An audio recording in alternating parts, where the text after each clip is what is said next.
This is It's an Inside Job, and I'm your host, Jason Lim. This is the show where we explore the stories, strategies, and science behind growing resilience, nurturing well-being, and leading with intent. Because when it comes down to it, it's all an inside job.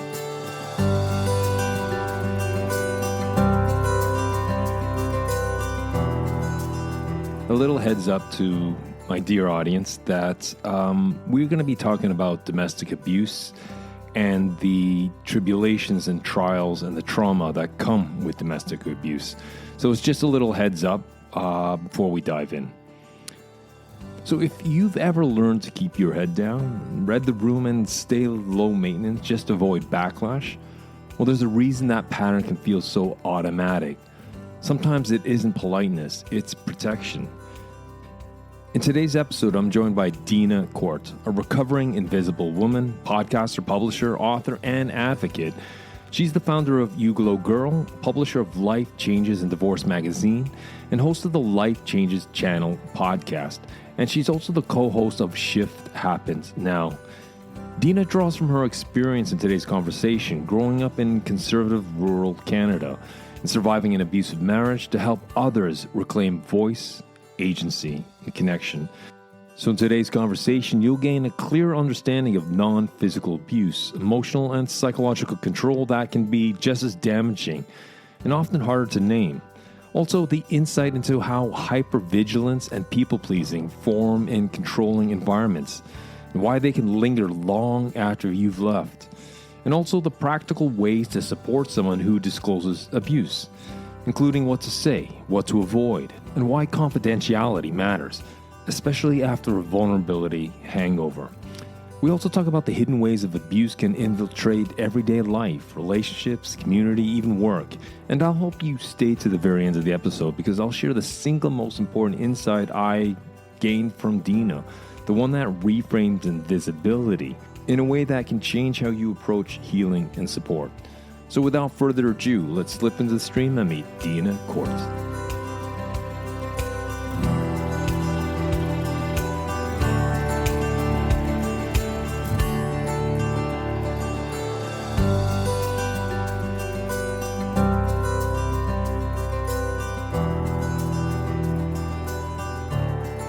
I'd like to welcome everyone back to It's an Inside Job. Deena, welcome to the show.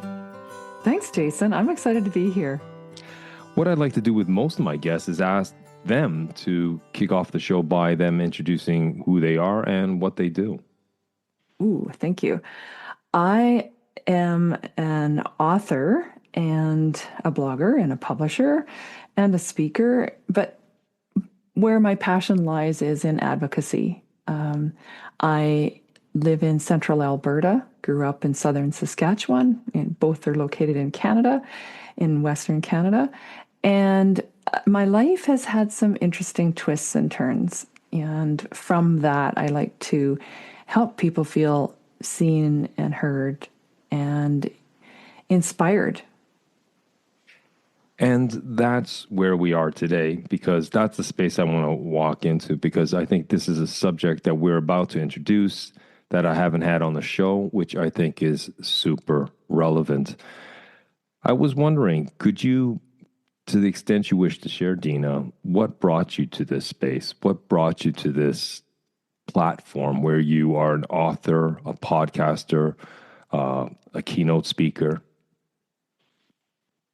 It's interesting when we listen to the invitations that come our way, and that is something I find has changed a path in my life that I thought would be different, and what I really want others to consider and be curious about for themselves. So right from the time I was a child, I was in a very strict religious, conservative family and quite isolated where I grew up.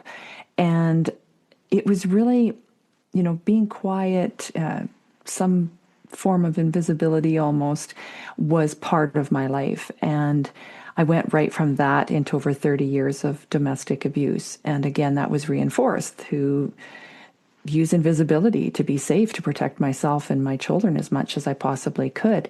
So invisibility is often considered a superpower. And I like to challenge that and have people be curious about maybe there's places in their life that they are using invisibility and why.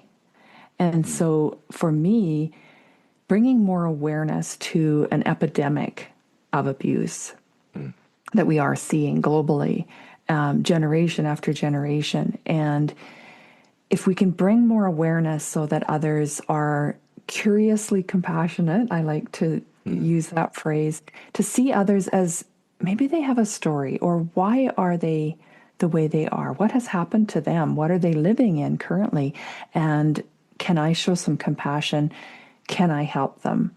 And that is why it's so important to me, not only to speak out about it and to bring more awareness, but to, with my publishing and podcasting, to be a hub of resources that have been there or that help people who are there, or many in my audience also want to help someone they care about.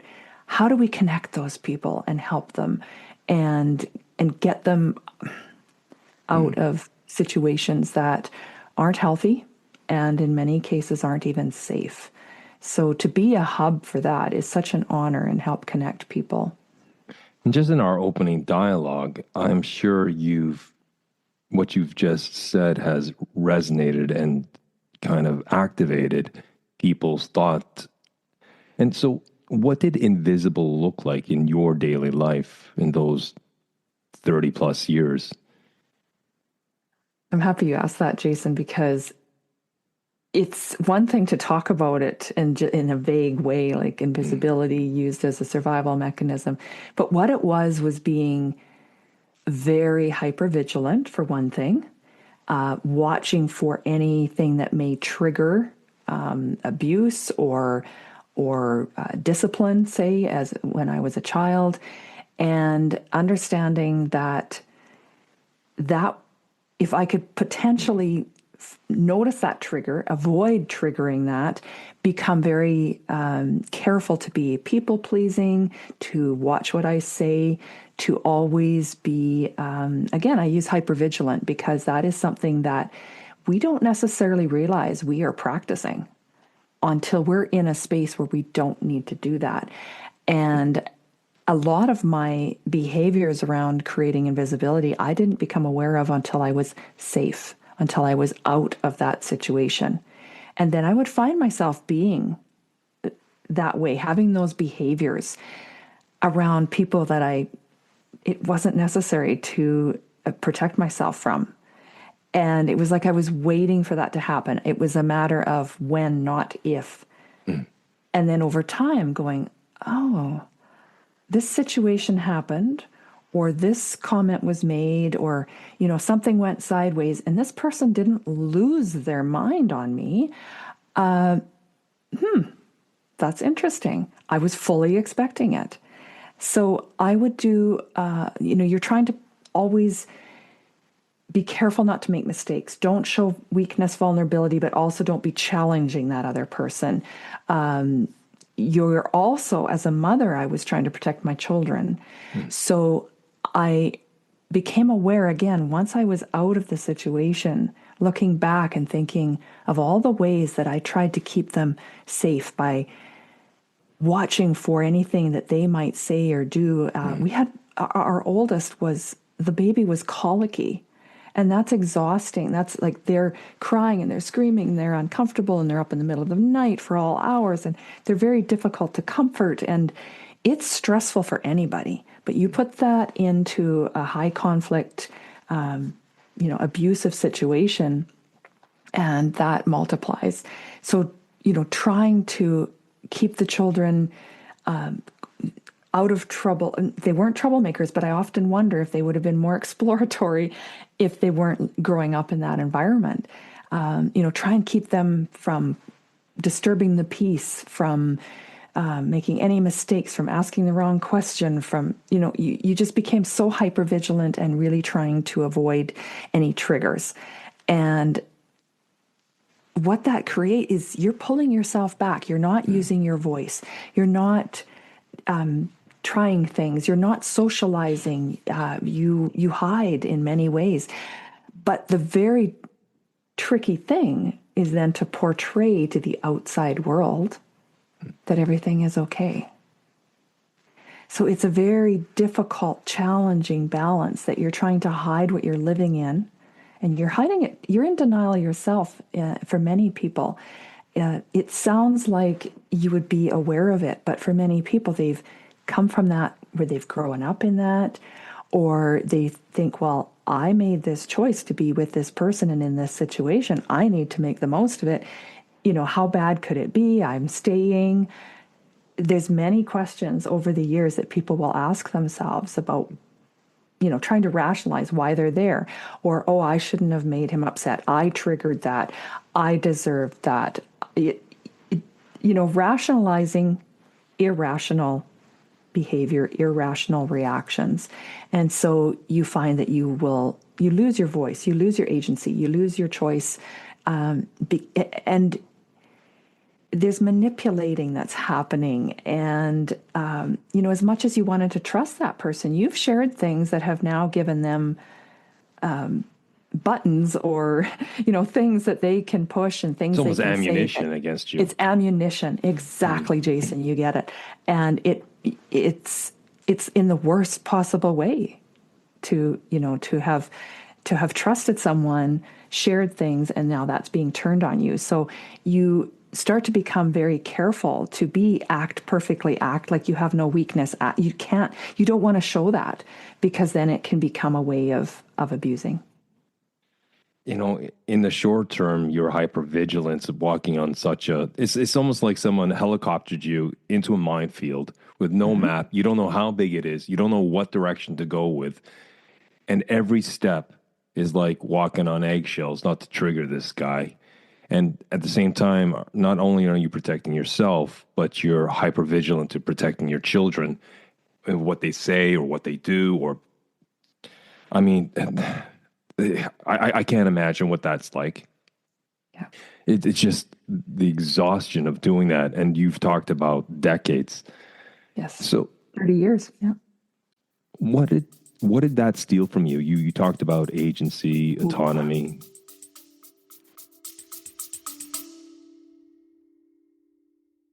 You've read all the books, you've studied all the tips, you've watched all the videos, you're doing all the right things, yet you're stuck. You're stuck in this cycle of trying to build a healthier life for yourself, but not being able to. Trust me, I've been there. And that's exactly why I created Vita with Alita. I'm Alita, and I have a master's in kinesiology, and I've spent years trying to build a healthier life. Now, I want you to do the same. On this podcast, we talk fitness, mindset, habits, boundaries, and how to feel strong and grounded without any burnout or perfectionism. If that sounds like something you've been looking for, follow the show down in the description below and take back control of your health.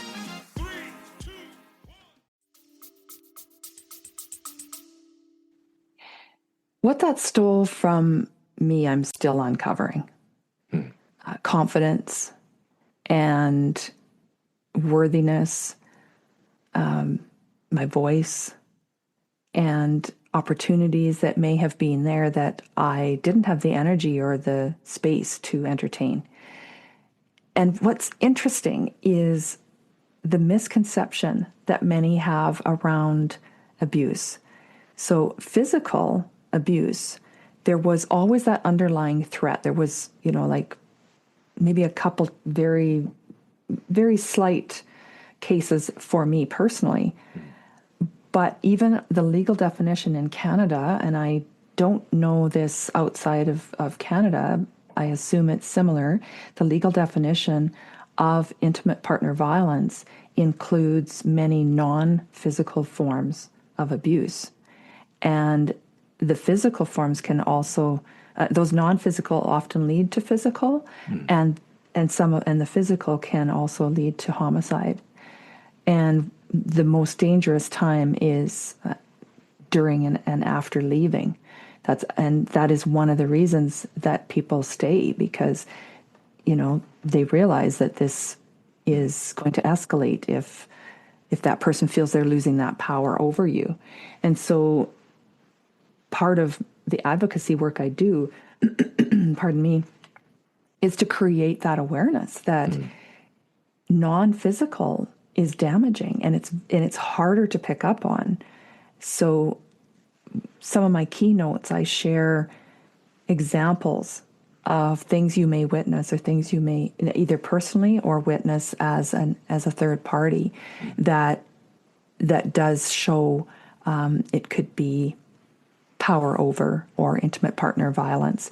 And what's interesting is it's a pattern of incidents.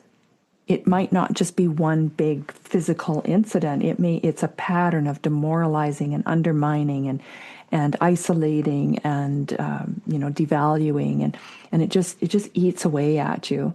And some of the things I mentioned earlier, Jason, about how you question, do I deserve this? Like, I made this choice. Maybe that's right.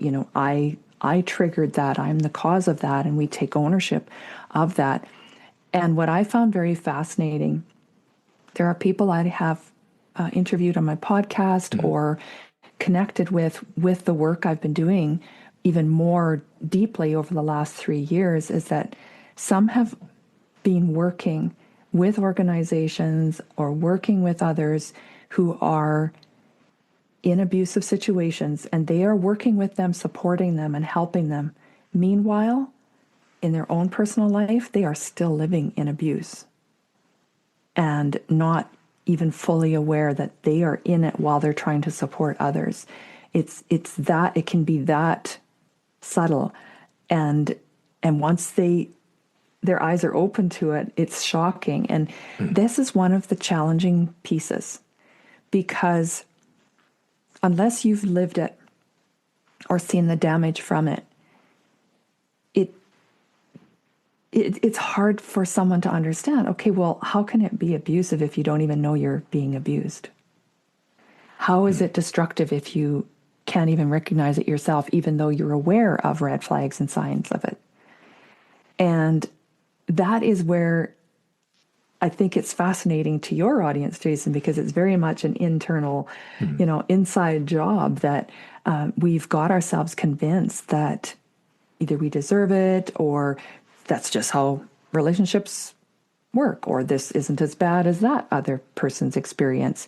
And we allow that to continue, and we don't deserve that. And so it's a real challenge. Educating people around this is a real challenge. And sadly, the perpetrators don't understand entirely in every case that what they're doing is abusive, is destructive, and that they're using power over someone else for whatever reason, whether they've grown up with it or they feel that they have that license to do so. It sounds like to me there's some for the abused. It sounds like there's some level of cognitive dissonance where they have some sort of narrative where they take the blame that this is normal, or it was my responsibility. I triggered him. I shouldn't have done that. And to go against that, is that some of the blockage towards self-awareness? Because it was interesting. You said you were talking about a woman who works with it, but when she goes home, she's not even aware of it herself. Or have I missed the point there? No, you're very accurate with that. And I do want to say here that the stats in Canada, at least, is 1 in 3 women and 1 in 4 men. So we often refer to the perpetrators as males, and it isn't always the case. So it can be very difficult for a man who's in that situation to get support. It's hard enough for the women, but can you imagine a man saying, like, I'm being abused by my wife? And people are so hardcore wired to think that it's only physical. And you can be physically abused. A man can be physically abused by a woman as well. And especially men who really strongly believe in not physically hitting a woman or being forceful with a woman. So even in self-defense. So it can be physical, non-physical, turned on a man as well. So I want to make sure that we acknowledge that, because Yes. men need to know that they can ask for help too, and that situation is something that will be understood by others. So you've described domestic abuse as an epidemic. Yes. What are the conversations that most of us may be avoiding, and why do you think that scares us in general? Why doesn't this become a more open and candid conversations about an epidemic of this proportion?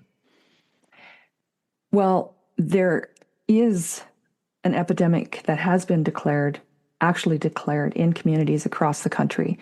And in my hometown of Red Deer, Alberta, which is in central Alberta, we have the highest per capita rate of domestic abuse in all of our nation. And that's just the cases that we're aware of. The conversations that we need to be having that we're avoiding are for a few different reasons. One is fear for our own safety, for obvious reasons. We don't want to get involved. We also have a culture of that is private. That's between a man and his wife. That's under their roof. That is between them. That isn't something any of us should be involved in.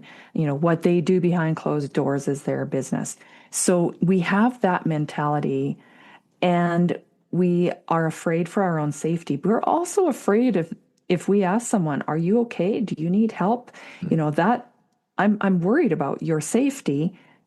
What if that person says, "Yes, I need help. I'm afraid he's going to hurt me or hurt my children." Now what? They've said they need help, and you're like, now what? I don't know how to help them. I don't know now if I want to be in the middle of this. I don't want to know if I want to be involved. And so I strongly encourage people, and it's part of the work that I do, is to be aware of what is available. Be aware of what services, what organizations are out there, what is out there that can help someone to get the support they need. And it isn't all on you. So I also talk about hangovers. And what I'm talking about is vulnerability hangovers. So if you open that conversation with somebody and you have a concern, and they do need your help, and they do share something, it's going to alter the level of vulnerability that they feel with you. You may be the first person they've shared this with. And the way that you handle that information in that conversation could really alter whether they go for help or not. And if you hit them with the same questions that they've been asking themselves, is it really abuse? Is it that bad? Maybe I should just stay. What? I don't know. Why haven't I left yet if it's really that bad? Or, what are Do people you feel even that's saying? the kind of the default that people sometimes go to? So if Jenny or Bob come out and say, "I'm going through this," and they're vulnerable, is that tend to be the most common response? Are you sure it's abuse? Because obviously that's going to sow even deeper self-doubt, right? Yeah. And maybe encourage their ongoing narrative going through their head. It's very true. That is a default. We don't want to believe something bad of someone else. And if it's somebody that feels close enough to tell us this, we probably, good chance, we know their spouse. And we want to think the best, and we don't want to see that. We don't want to see it. I'm guessing it's human nature. We want to think the best. We don't want to look at that ugly side and what potentially could be happening, and it scares us. It shakes the status quo. It's like, oh, that's kind of cringy, icky, dark. I don't want to go there. And so we want to question and make sure, before we take this any further and get too serious about this, are you really sure? And that could close somebody off, and it could actually keep them from reaching out for help again. And I think it's important, if we understand, we don't need to solve it. We just need to help walk with them, help them, be somebody who will say, "Hey, you know what? I will help you find the right resources. Let's look together. Let's figure this out together. I don't necessarily have the answers, but I think we can figure this out. What's really important, I think, first off, is to say thank you for trusting me. Know that what you've shared with me is safe with me. Because can you imagine? You already feel unsafe in that situation. You've now shared it with somebody. This could really turn against you and make things far worse for you in that abuse situation. So if it's very important, there's three things I often say for people who think they might be in an abusive situation. And one of the first things is to tell somebody. So if you have chosen to have that conversation and tell somebody, and they say, thank you for trusting me with this, what you've shared is safe with me, together we will find the help you need whenever you're ready. Because maybe they're just kind of testing the waters. They're not ready to try and leave yet. They don't feel ready, but I'm here to help you when you're ready.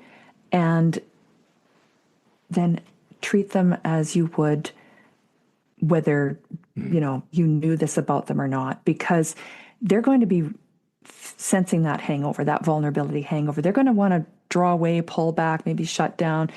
They're going to feel really awkward and feel very exposed. And you can imagine in that situation how you would feel. So to have somebody reassure you that they appreciate your trust in them, that what you've shared is safe, and that they're going to be there to help you when you're ready, without judgment. And that's a very important caveat, without judgment, because I've seen it personally more than once. We have some friends that are in this right now, and he's back he had to be removed from the home because of physical violence, and he's back. And I find myself advocating for her choice and saying, this is typical. This is a typical pattern. This can happen 7, 12, 20, like it can happen numerous times. And you can imagine the escalation in the abuse each time. And then there might be a little bit of a honeymoon period, and they try really hard, and then it's like, it wasn't that bad. And then things go south again, and they can be worse. And so it's very difficult not to judge. So I'm not saying I'm perfect at this, but don't judge. It's like it's their choice, it's their situation, and it's not going to be exactly the same as yours, even if it's something that you have experienced in a similar way. Because you cannot, a simple person might think, oh, why don't you just get out of the relation, just walk away. But it's the layer of complexity as you're talking about. It may not just be physical, but as you said, it could be verbal, it could be emotional.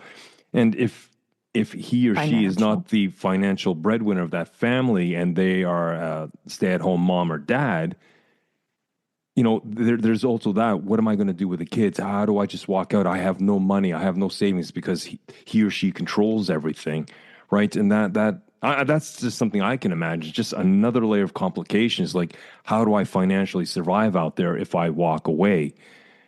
I cannot imagine the complexity that someone who's going through that has to deal with. And as you said, the vulnerability and the hyper-vigilance and the walking on minefields or eggshells or what have you. I find it just befuddles me. I'm completely, discombobulated just thinking about it. Well, and to think how many people in our communities are living with this. So when I speak to a room and I describe this invisibility and what created that in my life, and then the statistics around abuse, and I look around, I have people do a little exercise where I say, okay, look to the person on your right and the person on your left. Now, in that group of 3, statistics tell us that one of you is likely to develop cancer in your lifetime. And, we speak up, we support people through that very openly. But in that same group of 3, one of you is just as likely to have experienced domestic abuse or are living with domestic abuse. And yet we don't speak up about that. We're quiet. And so what I say is, in other words, there are a lot of invisible people right here in this room. Mm-hmm. And it brings it right to our surroundings, our community. So be curious, compassionately curious without judgment. Consider that the people that you encounter may be dealing with something like that. And you can imagine the burden and the weight and the exhaustion and the energy it takes. Just like how you said, Jace, like it's mind-boggling what you're living in. And you're also trying to function in the outside world and keep that hidden from them. Again, more invisibility. If you're at work, it affects your focus, your productivity. And sometimes the abuser will show up at work in different ways. They'll maybe be frequently texting and kind of checking in, or they'll show up and see, did you wear the outfit that I picked for you? Or why are you with makeup? Why are you talking to that person? Checking your schedule. Did you actually have that late meeting? And, things like that. So, and it can also affect, and this is also important, which compounds the epidemic. If my daughter was living, I have an adult daughter, she's safe, she's fine. But if she was living in an abusive situation, I'm concerned about how to protect her. I have to be patient and wait until she's ready to leave and be ready to support her. How is that affecting my entire life, but even my work life? I mean, I'm curious, and many of my listeners are curious, you were deep into an abusive relationship for 30 years. What was your wake-up call? What was that allowed you to, forgive the simplicity of this question, step away, per se? I mean, could we speak a little to maybe your experience to the extent you want to share, Deena? Yes. I had to experience a power shift, what I interpreted as a power shift, and it was, in my case. I was visiting with one of my closest friends, and we'd raised our kids together, and I've talked to her. I've shared this once before publicly, and her and her family are okay with this. We had never really talked about our marriages. We were all, it was all wrapped up in raising kids. But this was years later. Our kids were grown up. I didn't live in that community anymore, and I'd come home to visit my parents and visit her. And she said, "How are you doing?" And I said, "Yeah, good. Well, there's some things, but okay." And I didn't even allude that it was to the marriage. And she got really quiet. And she said, "I think there's something you need to see." And I had no idea what she was talking about. She comes back and hands me her phone. And I scrolled back through months of inappropriate texts that my husband at that time had been sending to her. And it was mind-blowing because, well, I knew they were in, I had seen it. She's confirmed this.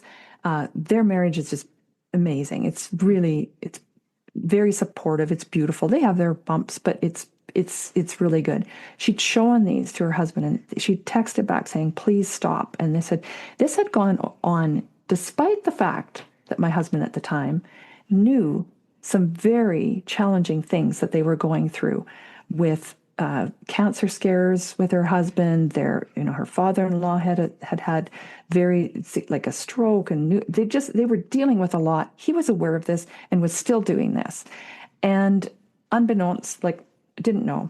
And so when you look at the background of the way we were living, so I came from that very religious, strict conservative, and he portrayed that and continued that in our marriage. So, very pious and, whatever. And then to be doing this, right? For me, I was just like, and she was terrified this was going to destroy our friendship, hers and my friendship. And I just looked at her and I said, "You know what? You just handed me my freedom on a silver platter." Huh.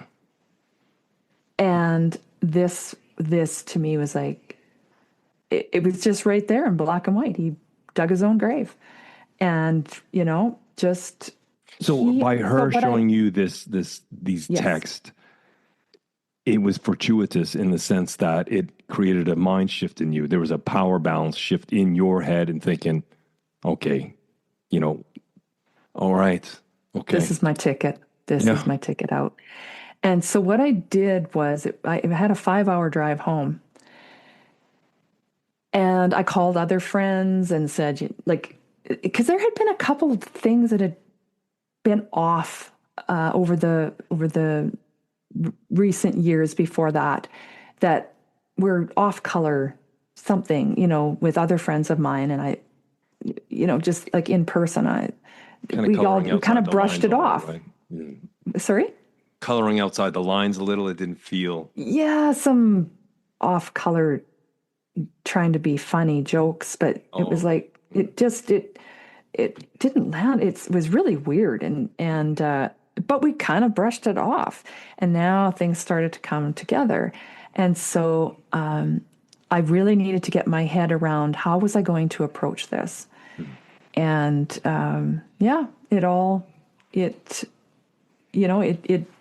it was the catalyst for me to be like, no, I'm done. There's nothing left. It just helped me really realize, like, no, I just went out. I thought I was leaving unscathed.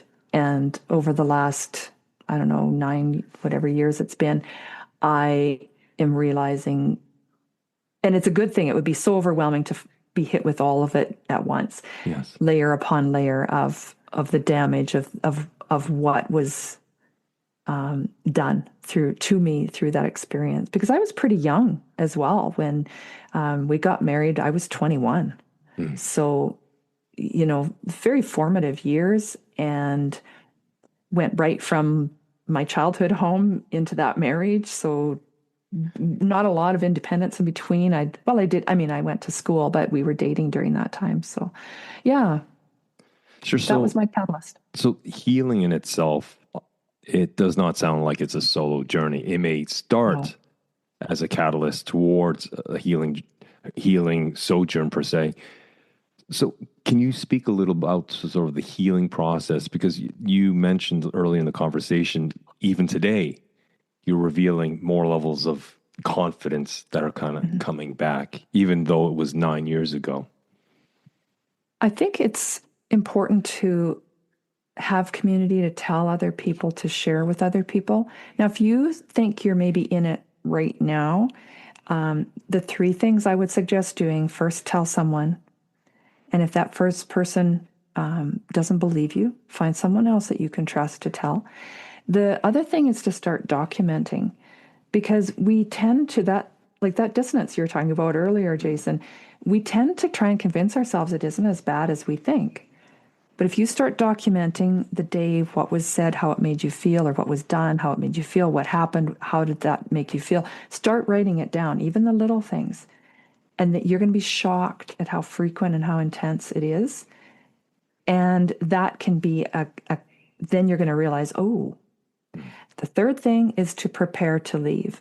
So when it's safe to do so, because when it gets to a point that you're like, I need to leave right now. I need to take my kids, or if you have kids or pets or whatever it is, I need to leave right now. I don't have time to think about what paperwork do I need? What financial papers do I need? So I have a checklist on my website to kind of help people, or they can ask AI or whatever for ideas.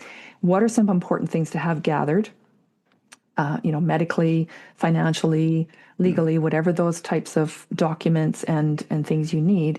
Change of clothes, maybe for the kiddos, things like that. Have that in a safe. If it's not safe to have it in the trunk of your car, have it at a friend or family member's home, so that you can just literally walk out that door and know that you have things in place to help support you when you leave.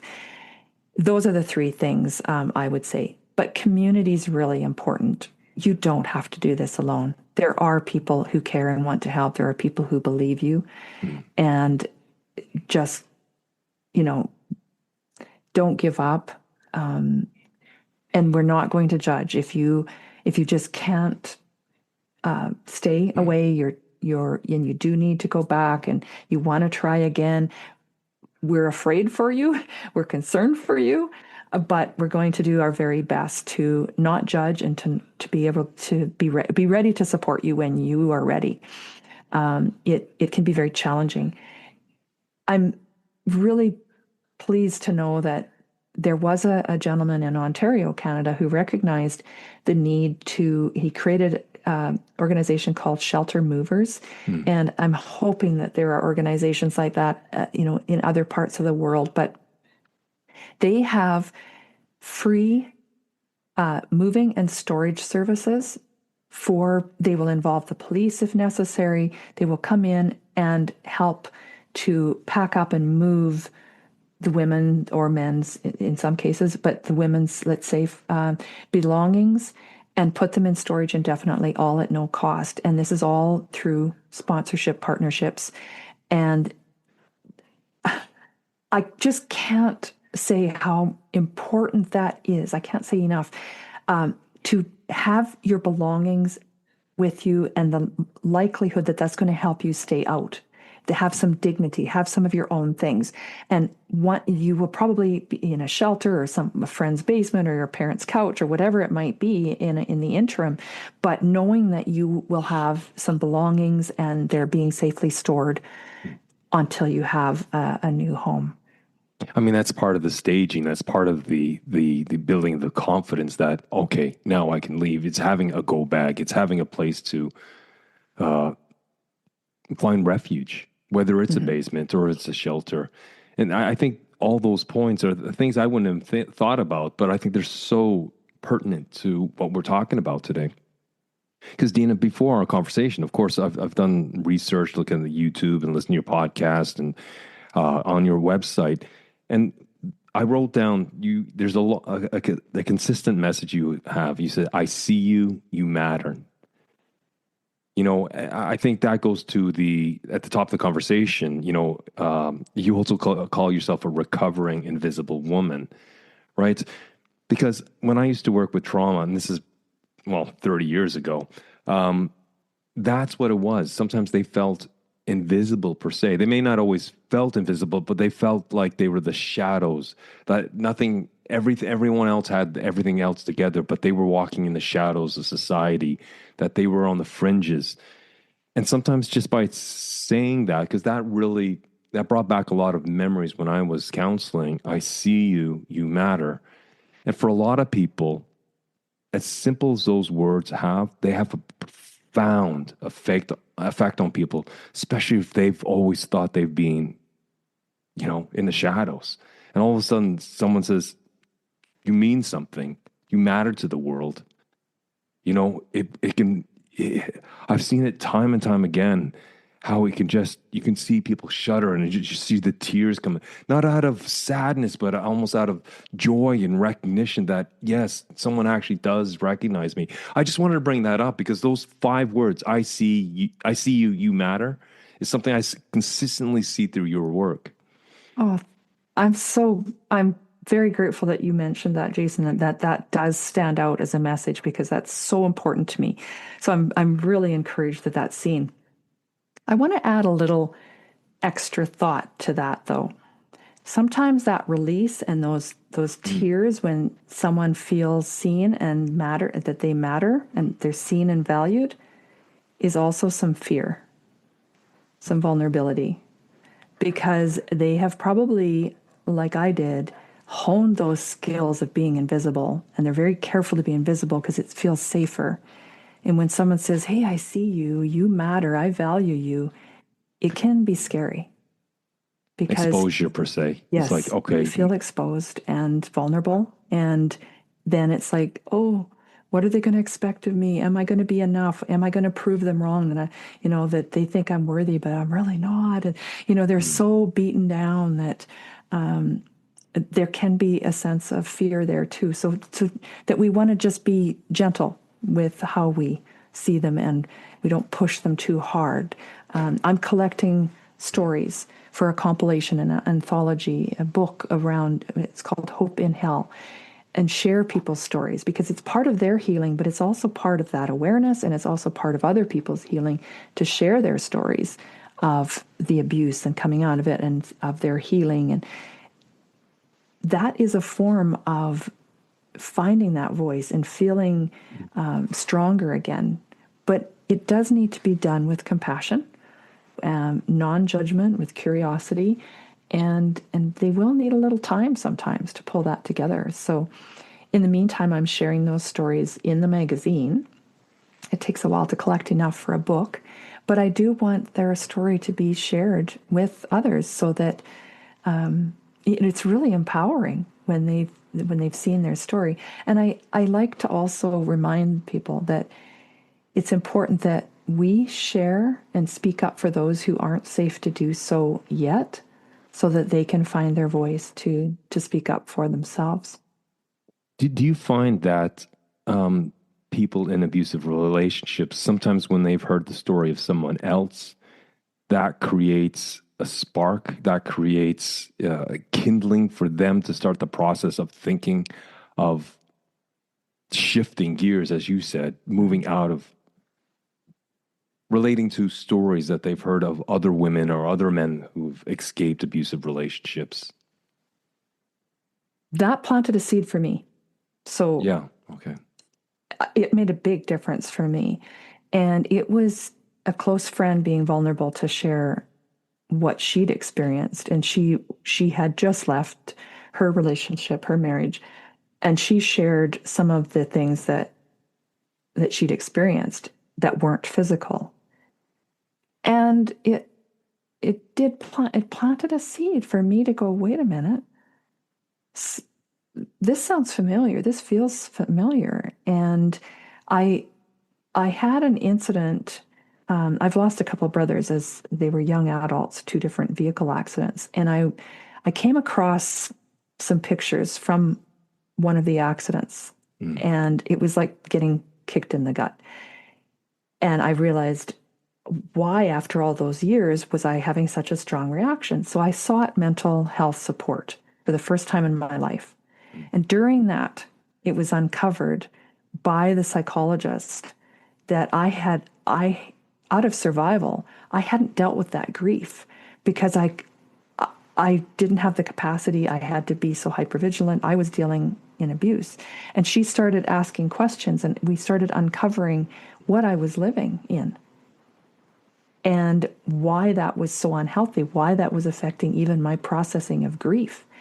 And so I'm so grateful for that opportunity to have, and she shared her story. She had experienced. The psychologist herself. Yes. And it was very interesting then when I'd have those conversations. And it's like the universe was aligning people when I needed them to hear these stories and to experience these things. And then there was someone I was working with, and her husband would come into the office, and the way he would talk to her was shocking. And it was another like, oh my gosh, and he wasn't being physical. He at home, he was being physical, but because she started sharing that when we showed concern. I was still in my marriage at that time, and these things were coming across my path, and I was becoming more aware of what this was like. Sadly, that lady took her life a few years later because she just couldn't get out of it. I'm a father of 3 kids. They're all adults now, but I have twin daughters that are 18. And to even think if they fell into something like that, it would, I'm being raw and unfiltered here, that would awaken such a rage in me against that guy doing that to one of my daughters. That, I'm not going to speak about what I would like to do to him on the show, but it just flabbergasts me. It just flabbergasts me that there are some people out there that have such a mental makeup like that. They feed off their confidence by hurting and cowering, getting other people to cower under them, to give them a sense of self-esteem or self-purpose and what have you. I've studied psychology all my life, but I still find it hard to sometimes wrap my head around those kind of mind games, that kind of personalities per se. And I'm just saying that raw and unfiltered, but it would instill rage in me if that happened to someone that I dearly loved. And that's something that came up in our conversation when we first met, Jason. You asked me, what, my gut reaction is to these things. And it's not something that I had shared publicly before. And it just lights up the warrior in me. That rage is huge. And I have such a drive to yank the power away from those evil. Like, I have compassion around, what has happened to them. Why are they using power over? Why do they feel they need to do this? Yeah. I honestly do. And we can't just keep pulling people out of the river. We need to go upstream and address the perpetrators and what is motivating them. But yes, That's not my work. Warrior mentality too. That's there are people out there that can help those people, but yeah, if my daughters or someone on that I dearly hold close to me is on the receiving end, those counselors can do something. But I'm just being unfiltered here and probably inappropriate. But that's what awakens me. I think that would awaken any mother or father, if their kids are in that, or most people, I'd say, right?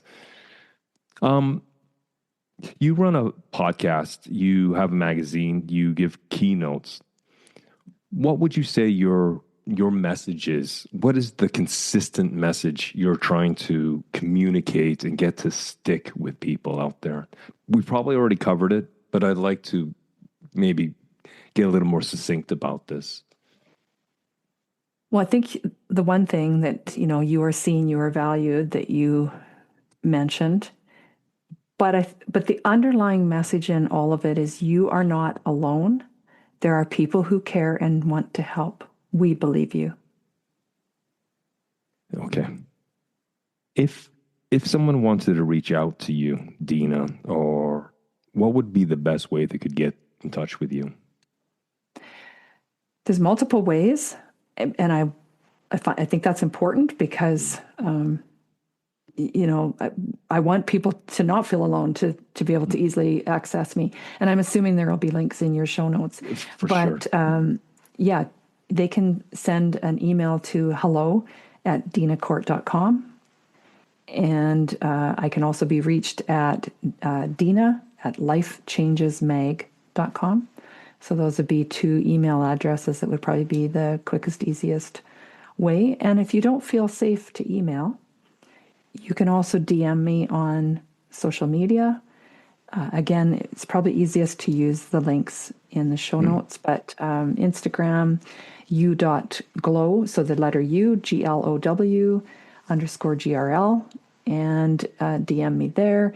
We also have on our websites an AI chatbot that is important you can use that anonymously and ask questions around abuse and get some answers. We also have a confidential quiz, is this abuse, on the homepage of the magazine.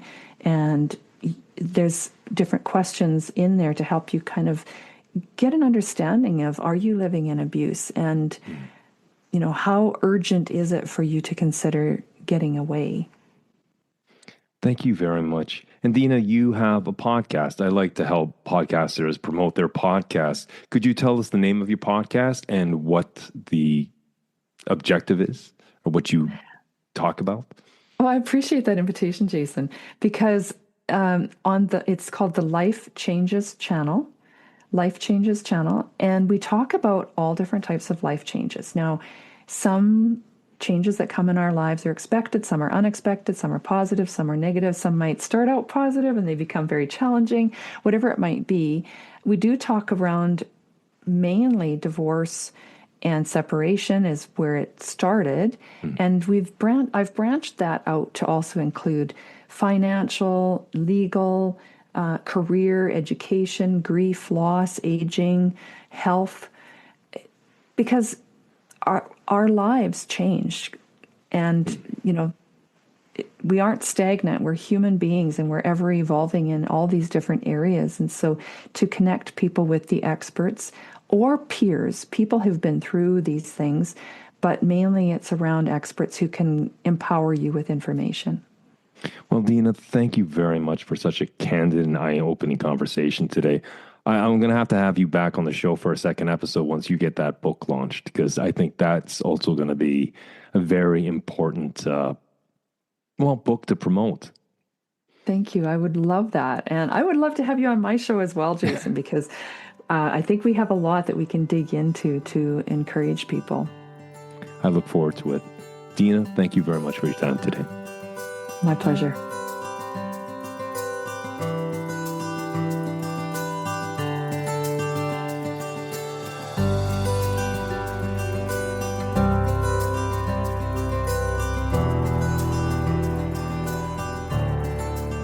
Invisibility is often a survival strategy, an adaptive skill your nervous system used to reduce danger. And healing is learning when you're safe enough to become visible again, one small step at a time. That matters because people often judge themselves for the leftovers of trauma, the scanning, the second guessing, the urge to keep everyone happy. Deena's story makes it clear those patterns didn't appear because you're weak. They appeared because you were trying to stay safe in a controlling environment that punished honesty, independence, and voice. So what do you do with that, practically? Well, if you're the one living in it, use Deena's 3 actions as a grounded starting point.